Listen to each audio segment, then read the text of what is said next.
నా సినిమా అన్న ఖతర్నాక్ అనిపించింది నాకైతే గనక విజయ్ దేవరకొండ హీరోగా చేసిన సినిమాలు వేరు, స్క్రిప్టే ఒక హీరోగా ఉండి ఒక సూపర్ హీరో కింద చూపించిన విధానం డైరెక్టర్ గారికి అయితే కనుక గౌతమ్ గారికి ఆసమ్ అన్న.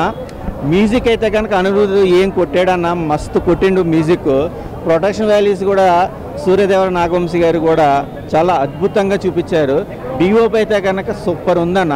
First half second half highlight ఏంటంటే సెంటిమెంట్ ప్రకారంగా సత్యదేవ్ గారు మన విజయ్ దేవర గారి కాంబినేషన్స్ కూడా ఒక ఫీల్ అనేది అయితే క్రియేట్ అయింది.